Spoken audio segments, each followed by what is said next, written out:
crop. That is where a lot would consider the depth is in this draft. So joining me tonight to talk about it, he's the director of scouting for Babcock Hoops. He goes by the name of Derek Murray. Derek, how you doing tonight, man? Thanks for coming on the show.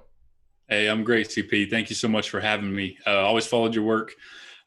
Knicks fans, great community out there. So I appreciate you having me on to talk about the draft. Y'all got three good picks, and should be a really strong year for you guys. Hey, we got to make sure we hit, man. Got to make sure we hit. Very pivotal draft for the Knicks and the new regime. So let's get into it because you guys did release a new mock draft as well. So I definitely want to touch on that. But from your perspective, when you evaluate this point guard crop, who would you say is in your top five?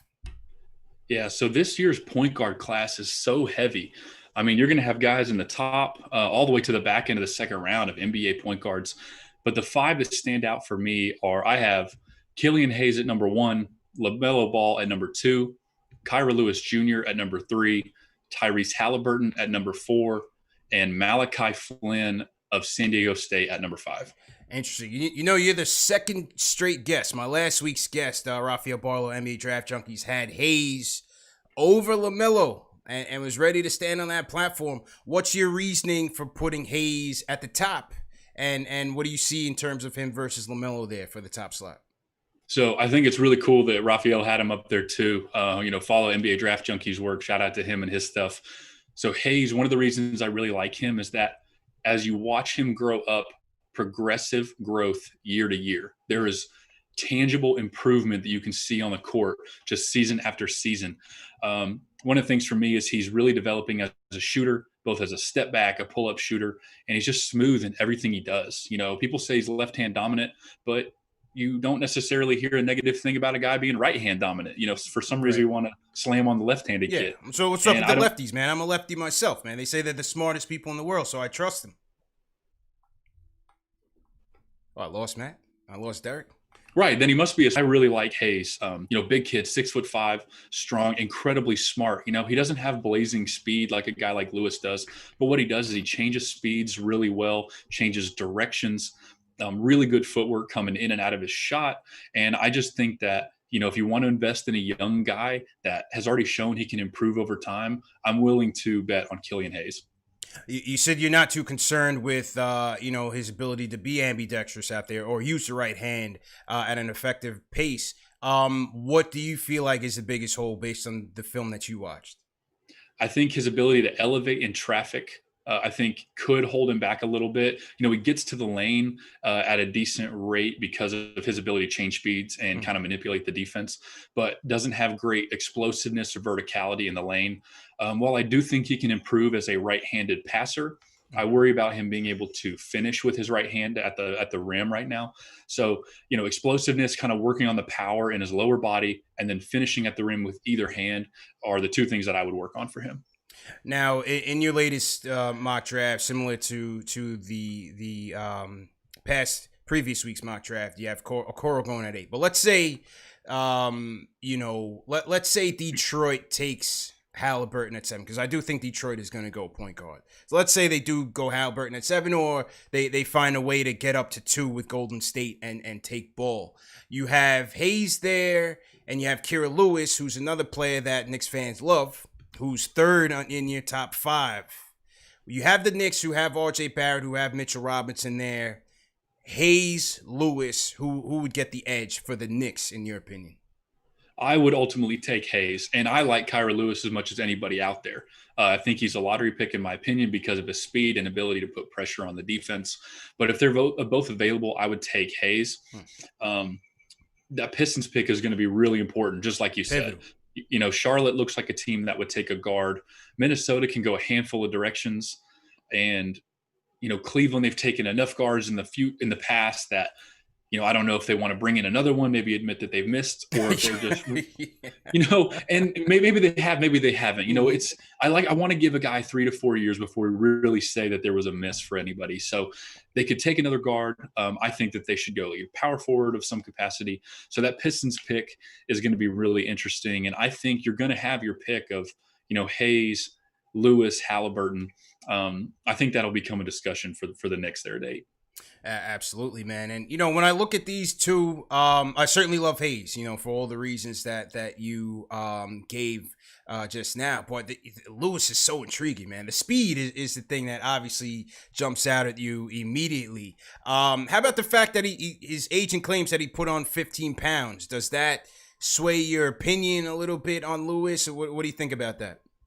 Because I was already high on him, I won't say that it swayed my opinion. I think we've seen a lot of things or a lot of reports come out about people putting on weight during the quarantine as far as draft prospects. To a certain extent, that is my expectations. You have had five Right. months to better yourself. I hope that you have put on muscle during this time. I hope that you have not just been sitting there, waiting for this thing to go by. And we have to do what we have to do to protect ourselves and our family and our loved ones. But if you have the ability to work out and continue to get better at your craft, I expect you to be a little bit bigger. That's just, if you want to be an NBA player, that's where my mind goes. So you see Tyrell Terry putting on 15, 20 pounds, reports of Lewis putting on 15 pounds. It doesn't necessarily make anybody rise or fall on my board because I'm already high on him, but I do definitely like that, because when you have a guy listed at 165 who wants to attack the lane, it does become a bit of a question. I get into these debates with some Knicks fans, especially with regards to this year's draft. Some feel like the quality of the crop isn't that great. Some feel like we don't necessarily need to go point guard, just go best player available. Me personally, I feel like whether it's at 8 or whether it's further down in the draft, I do think that they need to kick the tires on bringing in a potential point guard. It's like a football team bringing in a quarterback, right? You don't necessarily know what you're going to get unless he's like, creme de la creme, top 5 prospect. But I think they do need to start the process of developing a homegrown point guard. The guys that we've had previously just have not been getting the job done. I don't think Frank Ntilikina is going to be a point guard, or at least a starting point guard on this team. They've had Dennis Smith Jr. here for about 2.5 years. He's been ineffective. Elfrid Payton, not a starting caliber point guard in my opinion. Those three finished in the bottom third in the league in pick and roll ball handling statistics. Knicks in transition buckets, dead last in the league. Knicks in the pick and roll period, dead last in the league. So when I look at Killian, when I look at Kira Lewis, I see two guys that can immediately help the Knicks improve in those key areas because their offense is just completely dead. Yeah. And I think the pick and roll, like you said, like, it's such an important part in today's game that if you don't have a point guard that, even if he doesn't dominate it, at least carry a significant enough load of your pick and roll creation and put pressure on the rim or even create for others. Like, he doesn't have to necessarily get to the rim or hit a step or a pull up three by himself every single time, but just create points out of it. I think you have to have that. And that's where I think Hayes can be really, really good. Kyra was good at it. He wasn't elite, but I believe in his speed enough that he's going to develop into a point guard that can really put pressure and create problems. But pick and roll, again, that's where I love a guy like Malachi Flynn. If he's going to fall, I want to say he was 90 something percentile as a pick and roll ball handler, just outstanding. Yeah. Let's talk a little bit more about Malachi Flynn because you had a chance to see him in Las Vegas last week as well in player workouts. What's your overall thoughts on Malachi Flynn and what he can bring to the game? Yeah, went in high on him, came out even higher. Malachi Flynn, his pick and roll creation, passing and vision, and just an incredible feel for the game. Like, when I was writing my report on him for BabcockHoops.com, I genuinely had problems finding like multiple concerns. Like, there's just not a lot in his game that he can't do. He's 6'1", 185, so you could look at positional size as a bit of an issue. Defensive switchability may not be there, but he is as focused and as driven as a player as I've seen in quite some time. I mean, the kid just loves basketball. He wants to win. He competes in everything he does. In Las Vegas, when he's strapped up, nothing else mattered. Like, I'm going to win. I'm going to do the best at what I am about to do. And I'm going to be the best one out here at all times. So I actually absolutely love him as a point guard for somebody. Hey, it seems like he certainly plays with a chip on his shoulder. As you said, the size may be an inhibitor in terms of, point of attack defense and switches and things of that nature. But off ball, he seems like, the IQ and overall awareness is there to get out there and affect the game on the defensive end. Yeah, very, very smart. And again, he just has great feel for the game. Like, he understands, the game just comes natural to him. And he's used to playing with a chip on his shoulder. Wasn't highly recruited out of high school, was going to Pacific, after he had some real success as a senior. Washington State came knocking. And, he's always just kind of played with, I'm going to prove myself and prove to others that I belong here. And you can see that in the way he plays and practices as well, which I love. And you guys currently have him going 20 in the latest Babcock Hoops mock draft, and that is to the Heat. Oof, Yeah. oof. As a Knicks fan, I hate to see the Heat getting better, man, but damn. Yeah, and his personality fits exactly what we're seeing in the playoffs. Like you couldn't build a point guard with a better mindset than Malachi Flynn to go in there and play with the Heat. So while 8 is clearly a stretch, I do not suggest that. I really like him. If I'm in the Knicks, I would hope and pray that he's there at 27. But it wouldn't shock me if he didn't get there. Very interesting, man. When you're watching film on these guys, right? You have a Flynn, you have a Kira Lewis who went to Alabama. You have a Flynn at San Diego State. We'll get to Cole Anthony in a second, but how do what are the other categories that you look at to evaluate these guys? This is the school that they went to, the system that they played in, the competition that they played against. How does a Flynn dip below a Lewis, in your opinion, if the skill sets are equal or similar range? Right. And that's a great question. And it's something that teams, front offices, and anybody who evaluates basketball has to take into consideration. I'm a firm believer that if you put a Kentucky jersey on Lewis, he's getting top 10 hype everywhere. So I think that going to Alabama, I'm not going to say it hurt him, but I think it may not give him the respect that if he had the jersey of a blue blood on, that he could be getting a little bit more respect as an elite prospect in this year's class. When it comes to Flynn, San Diego State, yes, there were some games you look at competition and it's not great competition. He's playing against guys that he's clearly better than. The entire San Diego State team is better than, and that's where it's important for context, because context is everything. That's why you need to get out, if you can, into workouts in the pre-draft process. You've got to see these guys compete against guys at their level, other potential NBA draft picks. And that's why it's so important. On the other hand, there are some guys that no matter who they're playing against, you just know that they haven't. Right. Before we started here, I brought up Pokusevski. He's playing in some terrible basketball overseas, but what he does, there's no question that he's good enough and worth a selection, no matter what his competition is. So while there is importance in the context of these guys, Flynn is one that when you see him play, when you get to know him, when you talk to him, you interview these guys, you get a feel for who they are as competitors. I don't care where they played. Now, another guard in this crop, in the latest Babcock Hoops mock draft, who's taking a dip, but to the Knicks at 27, is one Cole Anthony. How did you guys factor, what did you factor in to drop him down to 27? And what do you think about his fit with the Knicks, with the current young core that they have? So we looked for a point guard here at 27 because, for those who haven't seen the mock, I believe you have it scrolling here on the screen, but we took Isaac Okoro at 8 to the Knicks because at that point we believe that he's the best player available. Hayes is off the board here to Detroit. So at 27, we're looking for a point guard, and he's the best guard we have available at that given time. There's so much that goes into this mock draft that we do. It's our personal opinions as evaluators. It's phone calls we're making. It's intel that we're gathering, and we share this information with teams. And there's been some negative intel that we've gathered regarding Cole. So that's why, compared to the consensus, we're lower than him. He's incredibly talented. I think he'll be able to drive an offense. I believe talent alone, he's a mid-first round pick. But the combination of a few different things, including basketball, ourselves and teams, we find ourselves on the lower end, and that's why we put him at 27. Skill set wise, there was a lot of naysayers based on the team that he played with at UNC, his lack of court vision, bad finishing numbers, the injuries, so on and so forth. How did you factor all that into your evaluation as well?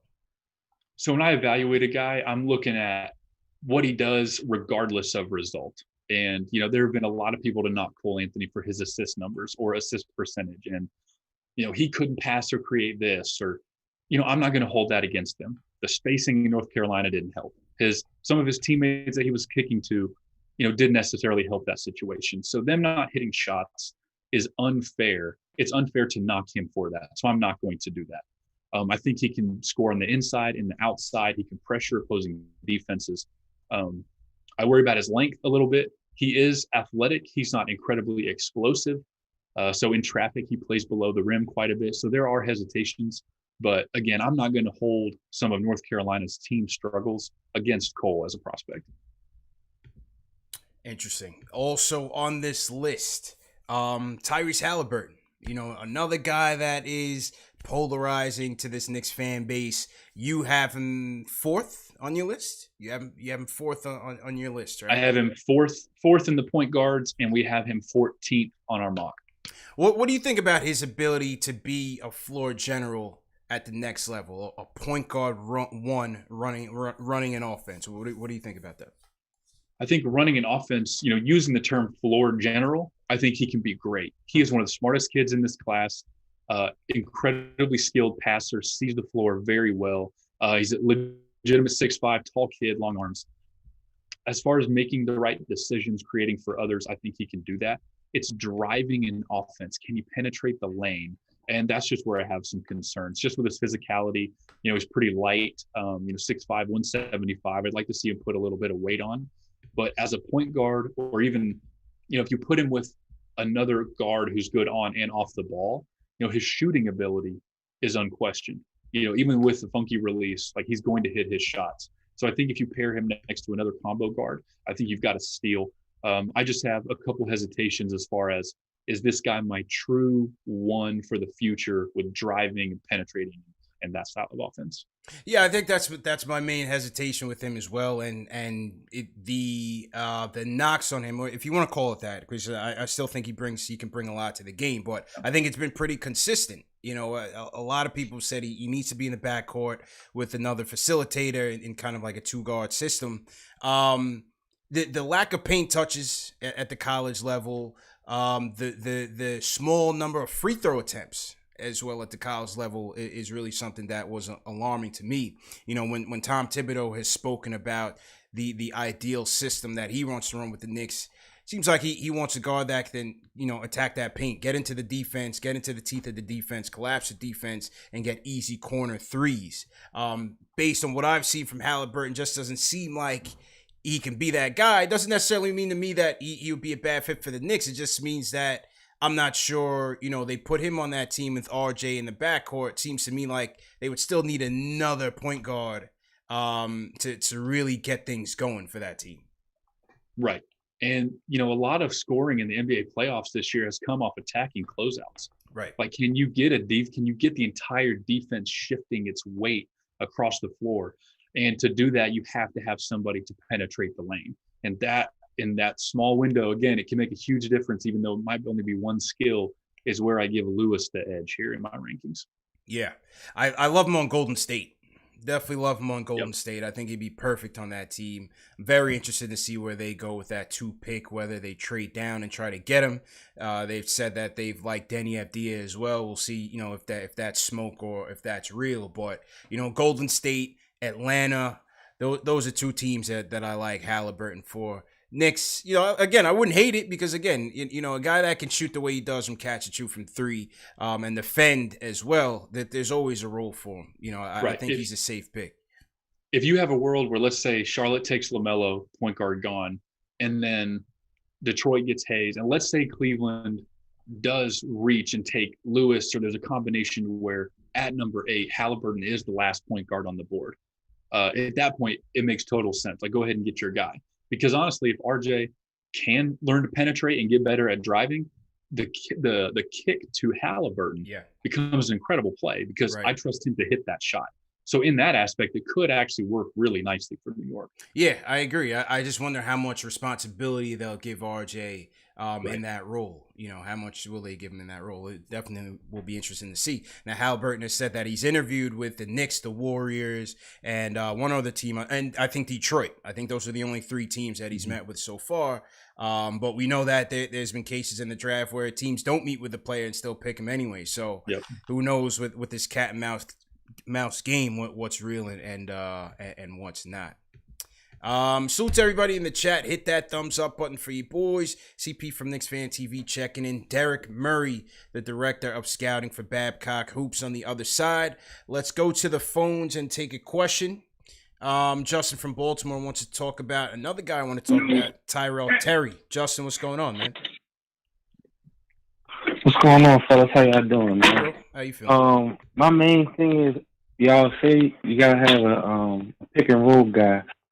His percentage is pretty high. Good shooter. He's 19. Isn't the fastest. You can get him at 27. Or we fall to 8. You got a screen guy. You got a guy that can do pick and pops as well. With a guy that can shoot and bring more range to the team. I just felt those two guys would be a hit. And I already pitched the idea to Tyrell on Instagram. He liked it, so we can go from there. Justin from Baltimore, scouting and marketing for the squad. I like it. Derek, what's your thoughts on Tyrell Terry, man? They said he's grown 2 inches, 6'3" in shoes, according to Tyrell Terry, and put on 20 pounds of muscle. What do you think about that?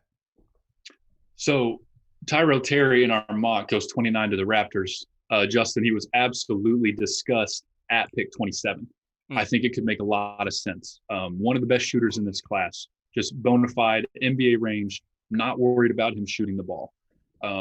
When I read that he had grown 2 inches and put on 20 pounds, of course, like everything, I go in skeptical. You're going to have to prove it to me. I hit up his agent, talked to his agent for a while, got some pictures, got some videos, had another buddy go in there to watch a workout. It's legit. Kid's bigger. Kid has put on some really, really good weight. And for me, that moves him from an early second to a late first pick. I do worry about some physicality on his end.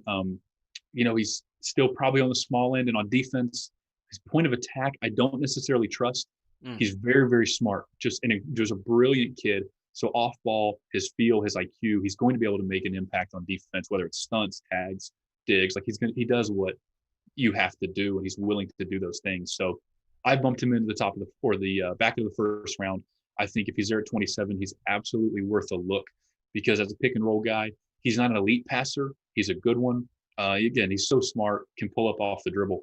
And I am buying Terry more and more as we move forward. Interesting. And I'm sure Knicks fans would love to hear that. As a playmaker, what do you think he'll need to do to improve? The explosiveness in his lower body. So he actually led all prospects this year in most blocked shots at the rim. He had some real trouble getting shots off in traffic. Okay. And, that was something I actually was another player that I wrote a big piece on BabcockHoops.com. If y'all want to check it out, I have a Terry piece up. Was written, disclaimer, before he put on the weight and grew. So keep that in mind when you read it. But just his explosiveness in traffic. That's my big thing for him. It's not the ability to score or even drive an offense. It's just kind of the size and explosiveness. But like I said, talk to his agent. He's already addressing that. Again, he's still a kid, and he's only going to get bigger. And may only get stronger and quicker. So the sky's the limit for Terry. Yeah, the finishing is certainly an issue, especially for the smaller guards. I mean, I think that's one of my issues with the Knicks going after a guy like a Fred VanVleet. It was reported earlier today that that while they are interested, I think there was earlier rumors that they were preparing an offer for him north of $20 million, and that's. It's iffy, man. It's iffy with VanVleet. I respect his game a lot. But again, as the smaller guards, it's a little bit tough for me to wrap my head around. And that's the thing too. I mean, if you're going to lure him out of Toronto, you're going to have to max or near max him. Yeah. And that's something that Knicks front office is going to, and a lot of other front offices that need a guard are really going to have an internal discussion about is he worth a max? And that's a tough question. Absolutely, man. Back to the phones. Let's go to the Bronx. My guy Max is calling in. Max, how you feeling, man? Yo, what's going on, CP? How you doing? What's going on, man? How's everything? Everything's good. Listen, I'm on this Tyrell Terry bandwagon. I remember I sent you a tweet, right? Mm-hmm. As soon he had like a video on Twitter, and it said like he gained 20 pounds and 2 inches and all that. I was like, all right. So what's the problem now? Now, let me use this example. In today's NBA, there's no defense played at all. Everybody knows that, right? He's going to excel in today's NBA because nobody plays defense. Nobody plays defense. And he's a knockdown shooter. When's the last time the Knicks had a knockdown shooter? I can't remember. Novak. Right? It's wide open. And NBA is wide open. The floor is wide open. He's going to excel in the NBA. He is. Players like him always excel in the NBA. Joe Harris, right? When he was coming out of Virginia, right? I'm like, all right, this guy's not going to last in the league, right? But look at him now. You know what I'm saying? Because you need people like that on the team. You need people that. RJ is a driver. RJ can pass. You tell me Terry can't stand in the corner and hit a corner three? Of course he can. Knicks had to really look into him because I'm telling you, his big thing was strength and his size. Those are not a problem no more. That's the main thing with him. That was his whole thing. If he's 6'3" and he gains 20 pounds, what's the problem? None. There's no issue now. Period. You have to look at him. Hey, I would certainly roll the dice at 27, man. We need shooting in the worst way. We need shooting in the worst way. Like I said, the Knicks, the half-court offense is abysmal. Transition offense is abysmal. Pick-and-roll offense is abysmal. We need everything, Derek, man. We need everything. We need 5 guys that can just play basketball. So, Terry at 27, sign me up. That's not a problem with me at all. What was his name? Max? Was that Max, his name? yeah, Max from the Bronx. Okay. Yep. What's up, Max? Hey, appreciate you calling in, man. Hey, I promise you the Knicks will look at him. Like that's not a concern. That's not a question. You bring up Joe Harris. Man, Joe Harris is 6'6", 225. Like Joe Harris is a big dude. So it's tough to compare a 6'3" in shoes, 175 to a 6'6", 220 guy. It's apples and oranges to an extent. And again, if you draft Terry as your point guard, you don't want him just off ball catch and shooting. Like that's something that if that's the role you need to fill, you take a guy like Isaiah Joe. If you draft Terry, you intend to use him as a point guard. Right. So like you're saying, the height and the weight, like the growth, it obviously clears up a ton of questions. But you have to keep in mind, like when you draft a guy in the first round, there is a specific role that you need to have for him, at least intended in your mind. And if that's a point guard, I'm absolutely buying it. But if it's just the shooting, we'll keep him in the corner. I don't know if you want to do that. But again, Max, like the Knicks are going to look at him. When Matt and I worked on, we collaborated on this mock draft together. He is the ultimate decision maker. We kind of act like a team where I help him out, but he makes the call. I absolutely spoke for Terry at 27. So if I'm doing it, I guarantee they're having that conversation. Now, one of the things I was reading in your write-up on him was the live dribble. It was sort of an issue for him, kind of picking up his dribble there. What's your take on that in terms of whether he can improve that at the next level?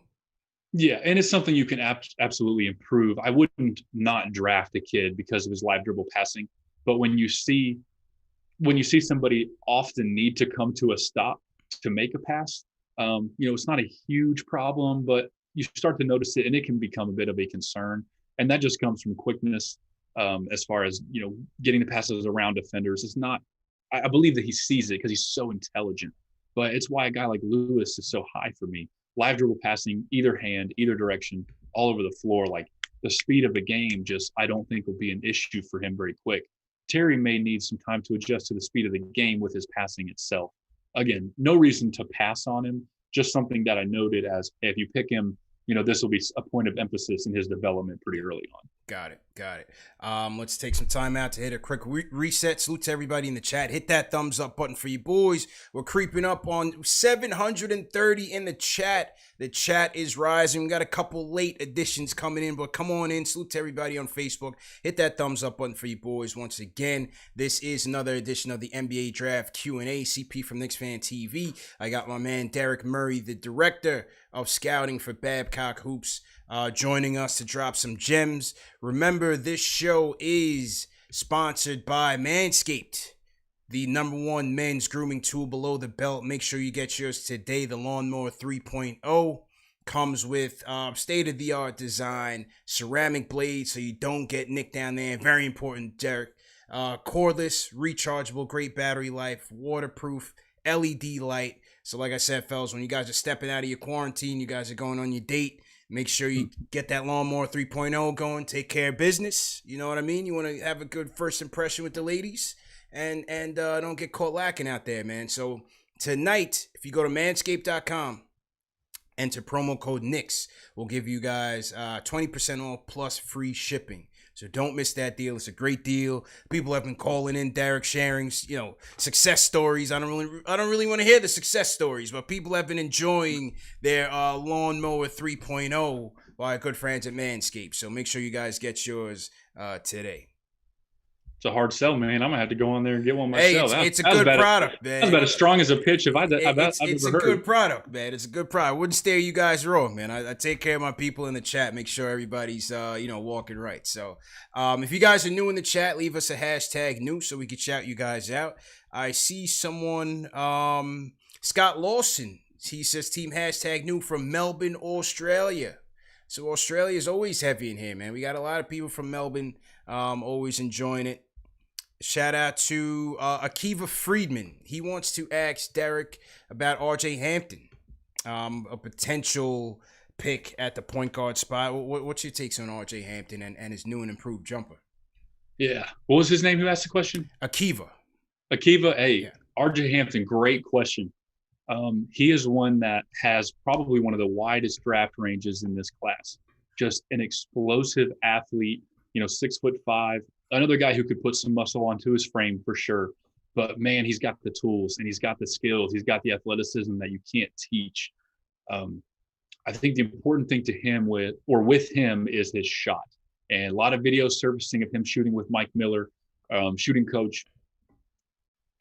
I don't want to say, you never want to buy a 1-on-0 shooting workout and just dive headfirst on a guy or make some rash decision as far as a big board or mock draft ranking because of a player. There's a reason you had a player where he was before you saw the video or before you saw the workout. But the stuff from Hampton is really intriguing. Clearly working on his shot. It's a shot that I've actually bought since the beginning. This isn't some huge thing for me as far as, oh, wow, now I love RJ Hampton. But I think he can become a 1 or a 2 guard, decent passer. His decision-making will have to clean up for sure, can tend to get a little bit out of control. But, man, he's got a motor. He's got the speed. He's got the athleticism. He's got the size.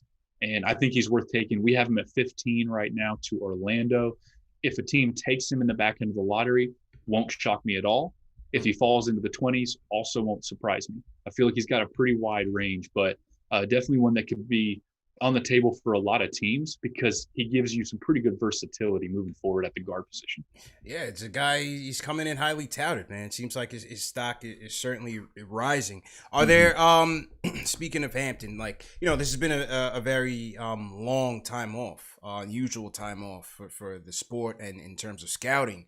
Has anyone's stock particularly changed for you? As you watch some of these guys in person or have some more time to watch more film, has anybody in particular stock risen during this extended time off?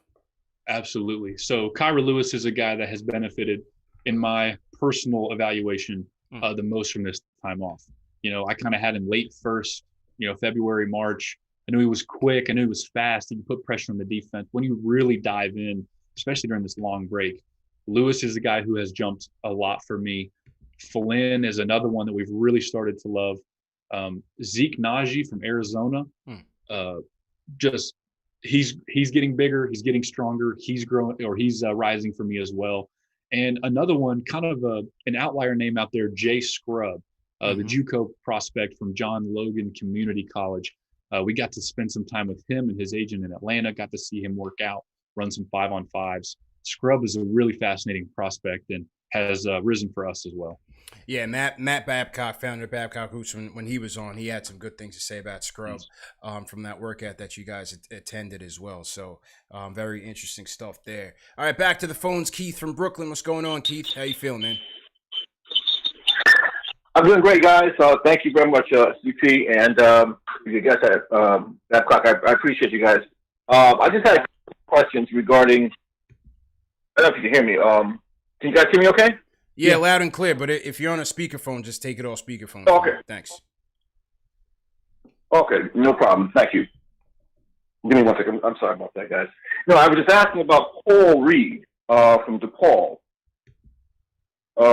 And, also Malachi Flynn. What do you think about those two guys in the later rounds, like 27 and 38? For sure. So Flynn, again, Keith, I appreciate the question. Glad you called in. Flynn is a guy I'm all over at 27 for the Knicks if he's there. Absolutely. I got a piece on BabcockHoops.com on him and just saw him recently in Las Vegas. Like, I'm all in on the Knicks taking him at 27. Paul Reed is a really interesting one. Long, lanky, bouncy, active all over the floor on both ends.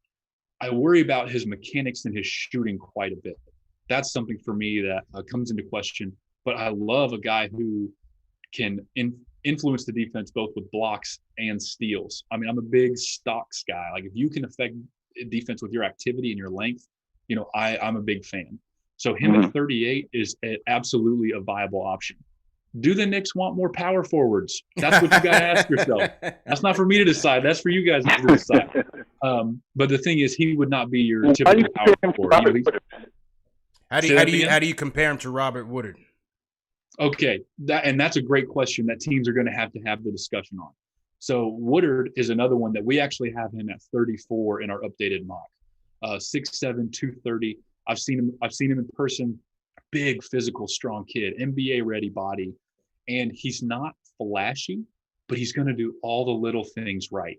He's going to be a decent spot up 3-point shooter, a disciplined defender. He'll be able to guard probably. I think he can guard 2 through 4. He's just a strong, physical, athletic kid. I think teams are teams have a wide range on both of those guys. So there's no way to really predict where they'll go. But at 38 for the Knicks, both of them are worth discussing in my mind, absolutely.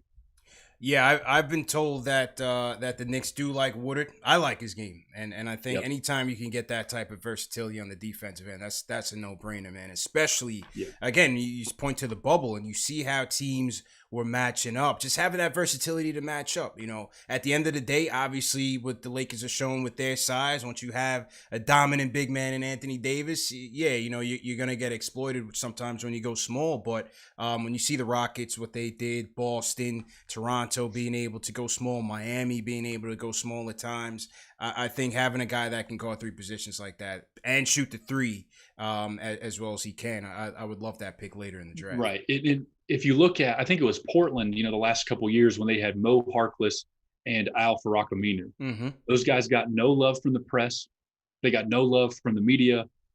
Pretty much just the fans knew who they were, and your avid basketball fans knew who they were.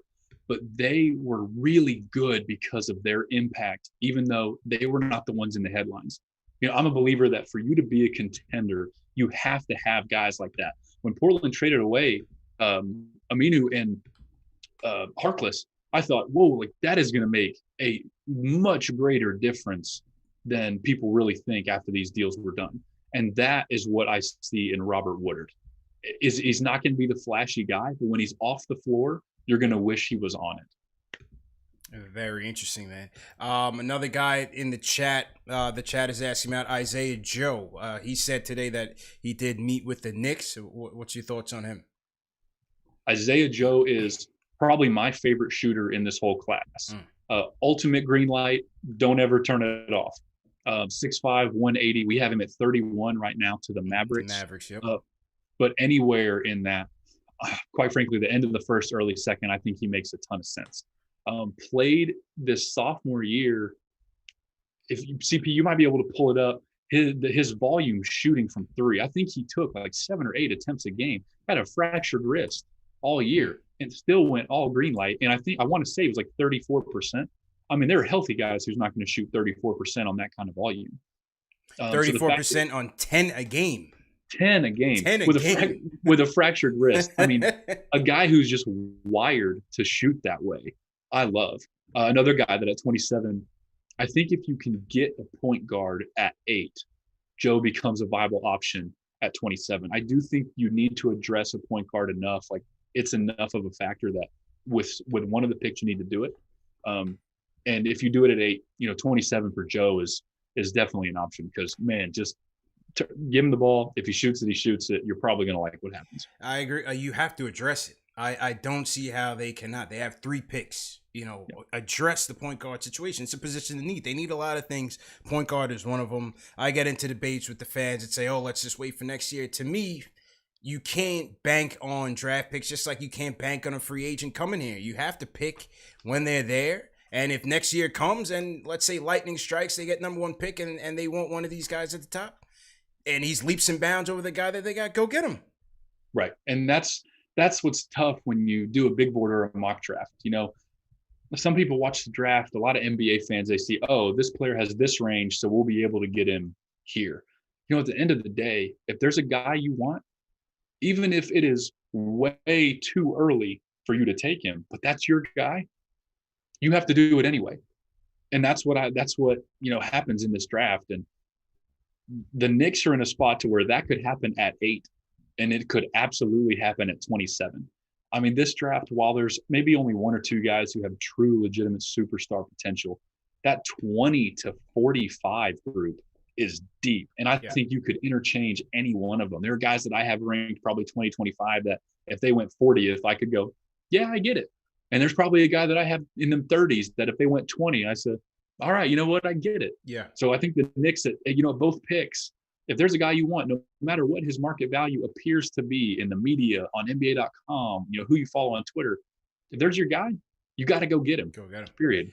Yeah, you know, I was listening to a podcast early this season with Walt Perrin, their new scouting director, and even though he was with the Jazz at this point, he saw the depth or the value in this draft between 15 and 45. Now, this is, you know, from a Jazz perspective, but as you said, you think it's from 20 to 45 as well. So I look at a guy like him and think that despite, you know, what other boards may have, they're going to go with the guy that they like no matter what.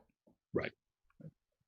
Have you you know, in your circles, have you crossed paths with Walt Perrin or I actually have not. I know Matt, you know, Matt talks to every team all the time. You know, those teams across the league call us and call him specifically for intel that we gather at all these workouts. So I imagine that he has talked to the Knicks multiple times. I personally have not. But, you know, from what I know about Walt, Knicks fans should be happy. And I think he's going to, I don't know if I say turn it around, because I still think Barrett was a really good pick. You know, even though I'm not some diehard Knicks fan, I don't understand some of the we shouldn't have picked Barrett talks. I think he's going to be an incredible NBA player. So I think him, and I'm a big Mitch Robinson guy as well. So nice. you give those 2 guys with Walt as a running start and 3 really good picks in this draft, they're going to be just fine. I like it, man. I'm with you, man. I'm definitely with you, Derek. All right, back to the phones. Let's go to Ohio. Joe's with us. Joe, what's going on, man? What's going on, CP? First and foremost, want to say that y'all doing a great job. Babcock, y'all come on here and y'all got great intel and everything every single time. So then I want to touch on our philosophies about a point guard, right, CP, versus getting a guy like a Tyrese or a guy like a Kyra, right? I love Kyra just because he can score, or even like a Cole. Let me go extreme with Cole. A Cole who can really, really score, right? And then you have like playmaking with maybe like with the system or learning and developing that playmaking. But I feel like if we get a guy like Tyrese, I don't really know how well that'll work because we really don't have like a lot of score and playmaking and a lot of dudes who can drive anyway. And then I wanted to talk about the fact about everybody saying this is such a weak draft, right? But if you look at a couple of drafts that were looked at to be very weak drafts, like 2011, Kyrie went 1, and then it was kind of weak until I believe Kemba went 9, and then Clay went 11. I feel like it's really pretty much all based on your development and who you really scout, and like my man's was saying, if you feel like that's your dude at 8, you take him. Even if Kyrie was kind of talked about being like more in that 14 range, you know what I'm saying? I feel like if that's who we really, really like, I hope that they feel like have that courage or conviction to be. I got it. I appreciate you. Your connection was going kind of bad. But Derek, how do you stack up this draft crop compared to previous years? How it looks against the prospects of next year? What do you think about this year's crop? For sure. So, Joe, appreciate you calling in. Great question. I'll try to get all 3 here. I think I got them. So, one, I agree. It's not fair to call this a weak class. It's just not laden with superstars at the top, and that's where you technically hear that it's weak. But I mean, 15 to 45 CP, like you said earlier, there's so much value there that to call a weak isn't necessarily fair because it's incredibly deep. It's just the superstars at the top that it's probably lacking right now. Secondly, Joe, question about Halliburton. It's a great point. I think Halliburton is the guy that you bring in as a connector, and he makes your best players even better. That's why I think you put him we have him mocked to Boston. I think if you put him in Phoenix, if you put him in Boston, I think he just highlights how good Tatum and Brown and Booker are because he makes them better. I think if you're a team who needs to draft a guard who comes in and is the captain and the driver of that offense, that's where I don't know if I would take Halliburton. If you do, you're banking on him putting on some weight and being able to get that free throw rate up and attack the rim in the paint a little bit more. So I just feel like he's more of a connector than it is like your driver of the future. And then, Joe, your third question your third statement actually about development, I couldn't agree more. Like, you just absolutely hit the nail on the head. We're going to look back at this class in 3 years, and you're going to have people say, oh, this analyst missed this, or this mock draft missed here, or this team got this right and this wrong. Man, it is as much where a player goes and how he is used in that spot as it is the potential he actually has coming out of the draft. And I think Halliburton, Patrick Williams, Kyra Lewis, RJ Hampton, I think Cassius Stanley, Jaden McDaniels, Precious Achua, like those guys. I think you're what happened? Might have lost. Keep it rolling. Looks like his connection got cut off a little bit, but all good. What else happened in today's news? Again, Van Fleet. Ian Begley reporting that the Van Fleet rumors of the Knicks preparing an offer north of $20 million. League sources say that's not the case. But either way, what do you guys think about going after Van Fleet? Let me know what you guys think about that. After the Raptors' performance in the bubble, Van Fleet's performance in the bubble, what do you guys think about the Knicks going after Van Fleet? I mean, I think the Raptors, from what Ujiri's saying and what Nick Nurse is saying, it seems like Van Fleet is a priority, is a big time priority for them. So I think it's going to take a lot to get him here. And I'm just not sure if I'm willing to meet that price if I'm the Knicks. Knicks have a lot of options in terms of the point guard that they can go with. So, we'll see if Van Fleet is in the cards. All right, we got Derek back from the Matrix. Derek, how you feeling, man? I'm so sorry about that. No, it's all good, man. It's all good. We get stuck in the Matrix sometimes, man. No. Hey, you know what? While I was trying to refresh, looked over here. We got 1,300 in here watching. We got 1,300 in the chat. One of you. Hit that thumbs up button for you boys. Derek, that is the call to action for this show, is hit that thumbs up button for you boys. We're dropping draft intel in here. Let's go. Go ahead, man. I apologize for jumping out. I was answering Joe's last question. What was the last thing you heard? You know what? I forgot, man. I was transitioning, trying to keep the show running. I completely lost track. But you were talking about Halliburton. You're the pro. I bet it was smooth. So you'll just take it from here. Whatever you want. I hope so, man. It was definitely smooth. All right, let's take some more calls. We got 1,300 in the chat. Everybody hit that like button. Let's get these likes up. Let's go to Washington Heights. Let's go uptown. Howie's with us. What's going on, man? Hey, what's going on, fella? Appreciate you guys taking my call. Thanks a lot, bro. Just if you're on speakerphone, just take it off speakerphone. Yeah, sorry. Is that better? Yep. Much better. Go ahead with your point, bro. Yeah, I just wanted to get you guys' thoughts on Sadiq Bey. Feel like I haven't heard too much about him recently. And also, we have a lot of talks about moving up for LaMelo and things of that nature. What do you think about moving up for Killian Hayes? Getting in front of the Pistons or Cleveland, for that matter, to try to pick him up. Are you guys high on him or not? Yeah, it's interesting. My guy Will from LI called last week in regards to Killian and trading up for him. I haven't heard anything in that regard, from anybody on the Knicks beat that they're that high on him that they would trade up for him or to try to leapfrog Detroit. What do you think about that, Derek? I don't think trading up to leapfrog is necessarily something you should look for, or that will likely happen. You never say something's out of the cards, but Yeah. I wouldn't hold my breath about it. And Sadiq Bey, is an interesting question. I appreciate you bringing that up, man. So he is probably a late lottery to mid first round talent. 6'8", 215, and I think he has the potential to be an elite role player for a contending team.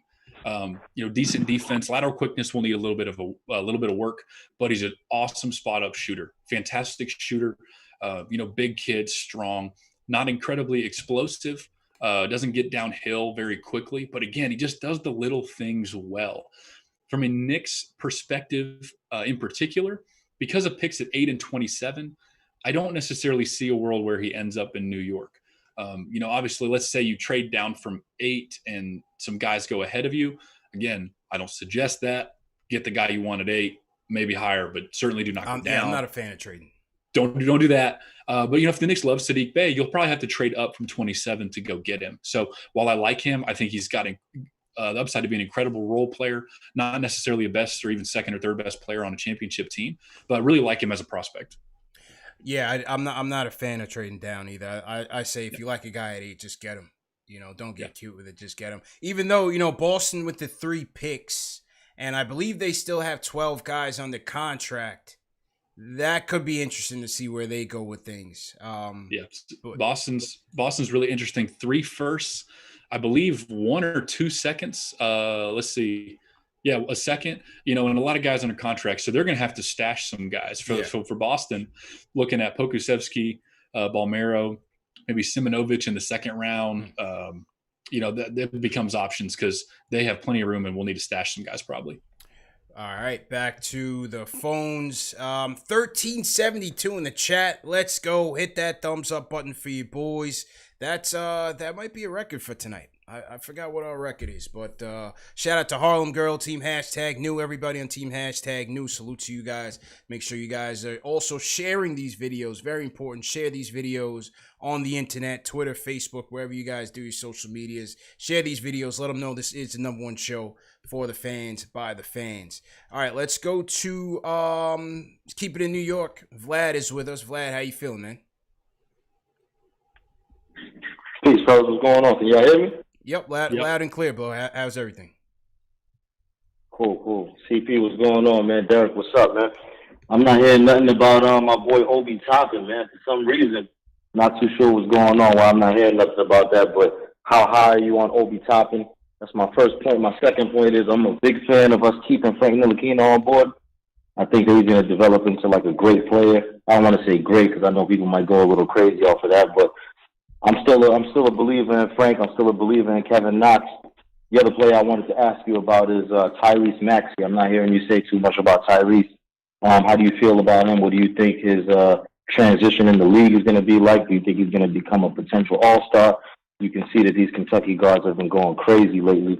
And then my last 2 questions is, which player would you recommend that the Knicks stay 100% clear of? Like, who do you feel like they should avoid by any means necessary? It'll be a big regret. And last but not least, who's the player that you feel is the sleeper in the draft that a couple of years down the road we'll all look back and say, yo, how come he didn't go any higher? So other than that, man, much love to you guys, man. I'm going to continue tuning in and, keep doing your thing, man. Take care, guys. Vlad, appreciate it, Vlad. So like I said in the beginning of the show, I definitely wanted to keep it around the point guards just because we hadn't really gotten in depth on them. But, what's your takes on Obi, Derek? For sure. So I wrote all these down for you, Vlad. So I'm going to address everything. Vlad ran them off. He had a number of questions, man. He had to get Vlad got me in school in here. I didn't know I was signing up for this. All right, Vlad. First thing, Obi Toppin. We at Babcock Hoops, we love Obi Toppin. Have him right now number 4 to the Chicago Bulls. In our previous mock, we actually had him number 1 to Minnesota. I am not totally convinced that Minnesota is going to go Edwards or Ball. Even though they might have the 2 highest ceilings in the class, I'm not convinced. Toppin would give them a role target, a guy that, pick and roll, pick and pop, If Towns wanted to play inside, he can go out. Towns wants to be outside, he can go in. I think it would be an incredible fit there. So we've had him as high as 1. We have him at 4 to Chicago right now. Absolutely love Obi Toppin. Second question, Maxey. So we have him at the end of the first right now. I think ultimately he's going to go in the middle of the first round. And the reason I didn't bring him up as a point guard is because I don't think he is one. Do I think he can play some spot minutes at the 1? Yes, but I do not want to label him a point guard. I think he's an undersized 2. You know, he's electric, just a gamer. Like, he's an absolute baller. He figures it out. He's a competitor. He's a guy I want on my team, active on defense, gets downhill, finishing at the rim. The shooting is a question mark. Didn't shoot a great percentage. The balance, the footwork, the landing, his lower body it's a little funky. But Maxey's a guy that I think can be a really good offensive player in the NBA, a good defensive player as well. I just didn't listen tonight because I don't think he's a point guard. So that's all. I'm not anti-Maxey by any way. Just don't think he's a 1. Who not to draft and stay away from? Yeah, who do you stay clear from? Man. Honestly, because and it fits with the topic, I would stay away, at least in the first round with one of the 2 picks, anybody who's not a guard or complements your offense. Yeah. I don't draft the defensive heavy. I wouldn't draft somebody that's going to need a whole lot of development. But that's why Okoro scares me. That's who you guys have at 8 on the Babcock Hoops mock draft. Okoro, he scares me with that, man. To be honest, to be completely honest, I know the defensive intangibles are off the charts, but offensively, the fit here, that's tough. Yeah. Okoro, he just makes sense, right? He was the best player on our board at that pick. I think he's the best athlete in the class. Defends 1 to 4, just incredibly talented all the way around. Like you said, you're right. The shooting is worrisome right now. But he, similar to Maxey, they're so good at everything else they do. And I trust their work ethic and I trust their ability to get better that I think the shooting will come. So I think in a couple of years, we could look back and be like, wow, Okoro fell to this because now he's shooting 35%. You've got an incredible player, incredibly talented player in your hands. So I kind of have him and Maxey from a shooting development perspective in the same box there. Personally, I would shoot for the 5 guards. Hayes, Ball, Kyra, Halliburton, and Flynn would be mine. I don't think I would kind of reach outside of that, at least in the first round. And then sleeper Vlad for the class. I think Jay Scrubb has all the talent in the world. She's going to take some time to develop. He's a sleeper, 6'6", bouncy, 6'10" wingspan. Really nice kid. Enjoyed watching him work out and play 5s. I think Elijah Hughes from Syracuse is another guy who's not getting the love he deserves. Another 6'6", 215. And the Syracuse offense was just so stagnant at times it killed his efficiency. He was a guy, 7 seconds left. Hey, Elijah, we need you to bail us out of this possession. Please chuck up a shot for us. And I think it killed some of his numbers. Can get his own shot, shoot at all levels from the floor. Those 2 guys, I think, stand out for me as, in a couple of years, we might look back and say, I don't know how they fell this far. Yeah. And it's interesting stuff, man. I like Maxey, man. He plays with that reckless abandon that I really like. Even though, again, the numbers aren't there, I just feel like he'll elevate his game, once the spotlight gets brighter. And also, having to share that backcourt with Quickly and Higgins and, coming into Kentucky on your first year, it's hard to really, gauge how far these guys are going to go when they got to share the ball with, the rest of the talent on that offense. Right. What I don't like, and CP, no one on here has mentioned, but I see floated a lot, is when one Kentucky player does well in a game, all of a sudden all Kentucky prospects become must-have guys. And I just, because you wore the same college jersey, does it change the way you maybe evaluate a little bit? Sure. But when Tyler Hero goes for 30, I see stuff about Maxey at X number. Yeah. But when Tyler Hero has a whole bunch of fouls in 5 minutes, I don't necessarily read those people saying Maxey should fall. Yeah. So I just think you just need to be consistent in the way you watch the game. But like you said, Kentucky have a tendency to sometimes hide their guys, and the best doesn't necessarily come for them until the pros. Take some time. Maxey, I think mid first round, you've got a really good player in your hands. Take some time. I hope that latter point comes through for Kevin Knox. Yep. And hey, Knox, I understood when they picked him the allure of picking Kevin Knox. You see is he 6'9"? Is that what he is? About that. I mean, it's the same thing you see in Jaden McDaniels in this class. 6'9", long, lanky, athletic, ball handler, can shoot a little bit. If it clicks, you've got an incredible player on your hands. So Knicks fans, please do not give up on Kevin Knox.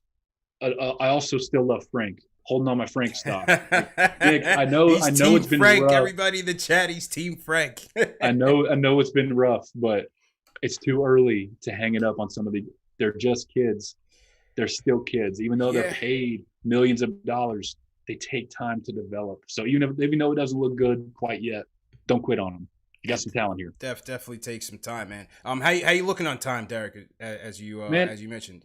Hey, we're pushing 1,400 in the chat. I'll go as long as y'all want to. 1,400 in the chat. Hit that thumbs up button for you boys. Derek is ready to go. Let's go. Let's get these likes up. How many likes we got in the chat here, TM? Let me double check here. Let me see if I'm satisfied. Let's see. 243 likes now. We got to get those likes up. Everybody hit that thumbs up button for you boys right this instant. We're going into overtime with Derek from Babcock Hoops. Salute to everybody in the chat once again. All right, couple more calls. Let's go to the West Coast. Todd from California checking in. Todd, how you feeling, man? Pretty good. How you guys doing? Good, man. What's your point tonight? I was thinking you guys should do this for the Knicks. You could trade Julius Randle and the 27th pick to Denver for Michael Porter Jr. because Denver seemed to like him, but he's not a fit for them because he's not post up. Then you could take Marcus Howard out of Marquette as an undrafted rookie because he's a shooter. He had 50-point games in college, and that still leaves you the 8th pick to maybe get the point guard of the future because Michael Porter Jr. is a walking bucket. When they played the couple games without Murray and Jokic, he had a 40-point game in the bubble. He had a 25-point game in the bubble. When they turned him loose, he can go. But then they used him as the 3rd option, 4th option, and it really seemed to affect his game. He's a 2 or 3 option player, it seems like. Yeah. What are your thoughts on that? Yeah, I mean, I don't. To be honest, they're not gonna do that, and I don't think Denver getting rid of Michael Porter Jr. I appreciate the optimism. You know what I mean, Derek. Knicks fans they like to they like to make the 2K trades and get the rising star for the guy that we can't wait to run out of town. But that's not gonna happen. I was going to ask Todd, I appreciate that out there in California where you're cooking with grease right now because that is a trade that everybody in New York would want to do. But here's the thing, Todd, if you have Michael Porter on your team and I call you and offer Julius Randle in 27, you are hanging, boom. Quickly. You have hung up on me before I even finished my sentence. Quickly, man. Well, I appreciate it. It would take probably like 8 and 27 to get that. Yeah. Well, how about Marcus Howard? He's another guy. Had a good year last year. Not this past season. Season before that had an excellent season for Marquette, I believe. What's your thoughts on Howard? Yeah, Howard's a really interesting one. Another incredible volume shooter. Really good pick and roll scorer, pick and roll player, offensive driver. Just a bucket. Can score all over. He's 5'11", really little guy. So getting his shot off, while he has done it, there are some concerns of how regularly he can do it at the NBA level. We have not mocked him even in a second round quite yet. I think for us, it's just size and what is his projectability at the NBA level. Wouldn't shock me at all if he did get picked in the middle of the end of the second round because he has that kind of hot shooting, just quick catch and shoot, catch and fire ability, which teams are going to need. So I think undrafted free agent, back into the second, maybe get him a G League or I think a 2-way might be a stretch on him, but I think he deserves a shot because Todd, like you said, like the dude can just score and flamethrowers like that don't come around every year. Need a bucket, man. They definitely need a bucket. Shout out my guy ISO Zoe. He's a free agent right now. Knicks did him dirty, but we'll see if he lands back on his feet. All right, 2 more calls before we wrap up. Let's go to North Carolina, Los, Maine. What's going on, man? What's up? CP, Derek? How you feeling, man? Hey, so I want to ask you. I want to ask you two things.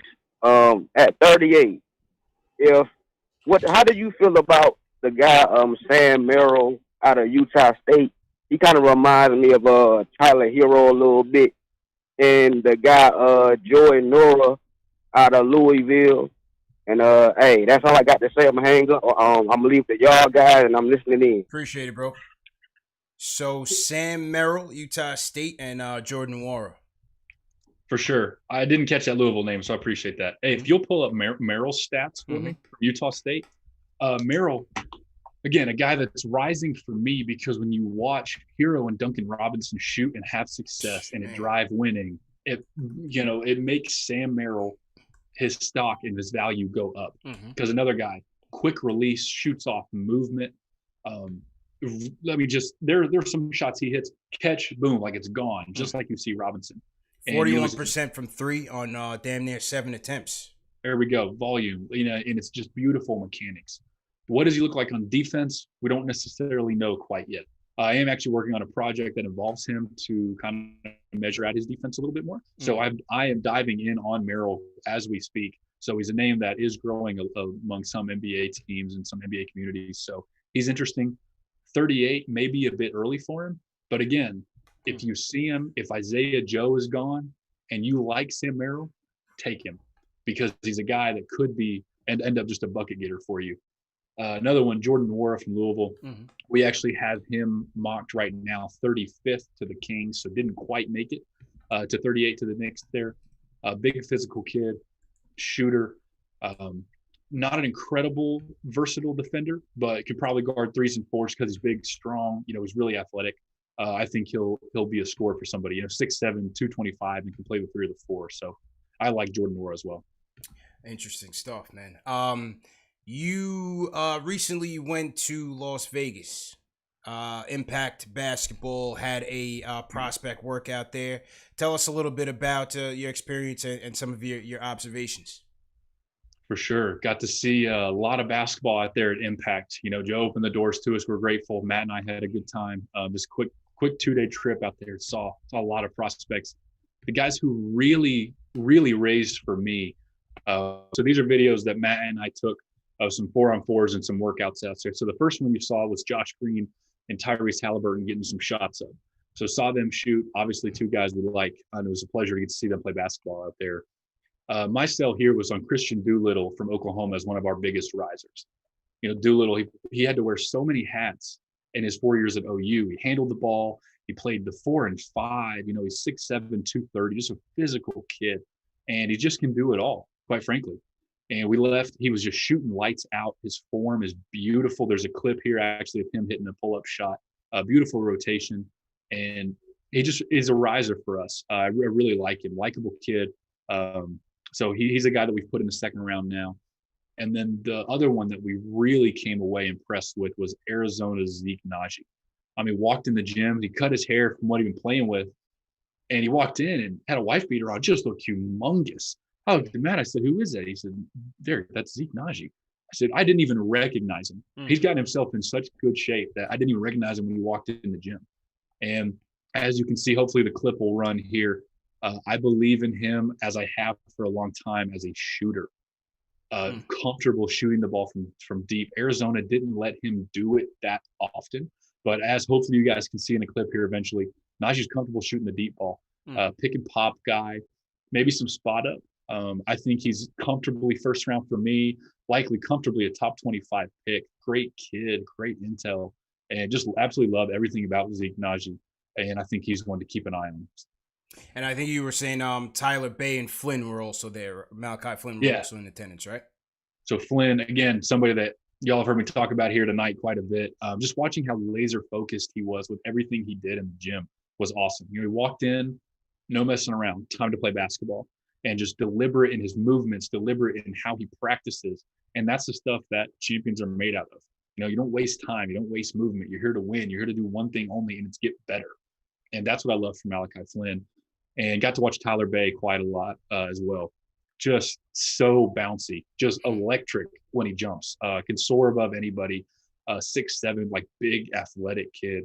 and saw him knock down a couple threes as well in the 4-on-4. So again, a lot of basketball, but those are the guys that you get on the plane, you leave, and those are the ones that really stuck with us. Nice. Good stuff, man. Definitely appreciate the patience to everybody in the chat, man. My fault, little technical difficulties, man. You know, you're running a live show here, sometimes things happen, but appreciate everybody in the chat, and definitely thank you, Derek, for the insight. All right, last call of the night. We're going to go with West Coast again. Mike from California. Mike, how you doing, man? I'm here, CP. How are you? How are you, Derek? You know what? This is my first time able to get through, and I want to say this. Thank you. And I really enjoy Fans TV, Knicks Fans TV. I'm in California. I'm originally from New York. But I want to say I love Carol Lewis. I hope he's there at 8. Number 10, I would like us to get the number 10 pick from Phoenix with Kelly Oubre to do that deal, and we can pick up Jalen Smith. But you also have a guy named Perry, Reggie Perry. Nobody's talking about him. Him and Jalen Smith, power forwards, sophomores. They can hit outside. They pass. They can dribble. They're strong. And there's another guy named Corey Crisper from Gonzaga. Knockdown shooter. This kid, man, he's 6'7", 6'8", can play like possibly 3 positions. This position is basketball. We need this offense, and they play defense and rebound. So I want to hear your opinions on these guys, because I don't want to miss out on letting people know about Reggie Perry, Corey Crisper, Jalen Smith, and again, Carol Lewis, who is the best point guard in the draft. Let's not fool around with these other guys you don't know about whether they're going to do this and that. You can actually see Cal. Cal is a sophomore too, and he's the same age as the one and done. Let's get it done. Let's let the Knicks do something big time. Get the guys that can move us forward. Yeah, I'd love to, man. And thanks for the call, Mike. And Derek, you know, there's some speculation. Thank you, CP. Thank you, bro. So there's some speculation, not sure how realistic it is that maybe Phoenix offers Kelly Oubre up in an attempt to improve their team. Not so sure, but you know, Knicks fans are always hopeful to get back into the draft. But Reggie Perry, another guy at Mississippi State. What's your thoughts on him? So Reggie Perry, another guy that we actually got to see in Las Vegas. Got to see him work out. Big, physical, powerful kid. NBA ready body. 6'10", just really, really strong. And again, like Mike said, he's skilled. Sometimes he might look at himself as a 3 a little bit more than he should. Put it down on the deck. It's like, whoa, Reggie, what are we doing? But again, he's skilled. He's a big kid. It wouldn't shock me if the team invested in him. We have him comfortably as a second-round pick right now. Another person he said was, Jalen Smith. So Jalen Smith, we have right now currently 22 to Denver. Another wide-range player, in my opinion. I think, I've heard rumblings of back of the lottery, and I've seen end of the first. And it just comes down to how much you buy his shooting as a bona fide skill, because he's long, he's athletic, smart kid, can shoot. Obviously, I think as a trail and spot up 3 shooter, he's going to be awesome. My concerns with him are his lower body. Not only do I worry about him being able to hang in the paint over a long period of time, multiple seasons, just getting banged in his lower body. If you put him on an island in defense, he's going to get exposed. And I think with Jalen Smith, when you watch him, he has a lot of blocks. A lot of them were recovery when he's able to use his length. On the NBA floor, once you're beat, you're beat, unless you are like the very best. Right. Can Jalen Smith become that? Maybe. And if you think he can, then take him high in the first. Absolutely. But he's got a wide range because of people just worry about the physicality of him. But again, the shooting is there, and he's a smart kid. So I comfortably first-round pick with Jalen Smith. And then Corey Kispert, he actually is going back to school. So Corey is actually going back to Gonzaga for another year to try to compete for a title. But again, a guy that I have dove a lot into and actually really like as a prospect. So we're on the same page there. Interesting stuff, man. Well, Derek, I definitely appreciate the time. This was a great session, very productive session. I feel like the fans got a lot out of it. I certainly got a lot out of it, from an education standpoint. So certainly thanks for coming on. Let me, I'm going to throw the camera over to you. Just let the fans know where they can find you, what you guys have coming up on the horizon, and how they can connect in the future. For sure. I just threw my Twitter link in the chat, so hopefully y'all hit that up if you want to follow me. It's D Murray NBA, and from that account you can find Matt Babcock, Babcock Hoops. Again, we're always putting out new draft information. Got a couple writers. We have a fantastic staff. We're always trying to keep you guys up to date. So thank you for listening to me ramble about the draft. Again, I love nothing more than talking about this. Hopefully y'all Knicks fans got something out of this. And love talking point guard. So follow me. More importantly, follow Matt. I'll be on the road here and again in about a week and a half for some more prospects. Hopefully looking at guys that we talked about tonight. So hopefully we can show that off to you next week. With CP, man, big things here. Enjoy the show. Y'all do great work. Thank you for everybody for tuning in. And again, thank you so much for having me.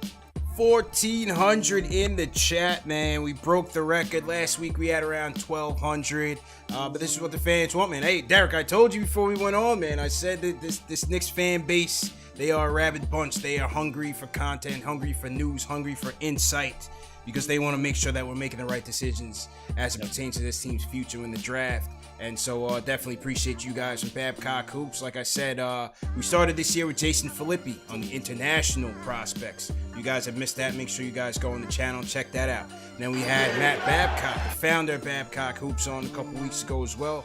Make sure you check that one out. And another blockbuster episode with Derek Murray, the director of scouting for Babcock Hoops. Catch him on Twitter at DMurrayNBA. My mod should be throwing it in the chat as well, so definitely appreciate you guys. Remember, again, this show is available in audio podcast format: Spotify, Apple iTunes, Google Play, Amazon Alexa, iHeartRadio, everywhere you can find podcasts on the Knicks Fan TV. So you have no excuse to miss another show. And once again, thanks to all the mods. Thanks for everybody for tuning in. Team #new replay gang. Make sure you hit that thumbs up button for you boys before you head out. Let me salute some super chats that came in. Alan Berman, definitely appreciate it. Michael Parker, thank you for the super chat. He says Denver's not giving up on MBJ. We had our shot in the draft. Yeah, that's right. Vlad, appreciate it. He says much love. Word to Blade Pinder Hughes. Thank you, Vlad. Ari in the chat, he says I would trade Randall 27 and 30 to get 430 to get rid of Randall. And Simmer Singh, thanks for the super chat as well, man. So stay tuned for further Knicks news. We'll catch up with you guys later on in the week. Derek, thanks again, and we out of here, man. Hit that thumbs up one more time and take care, people. Have a great week.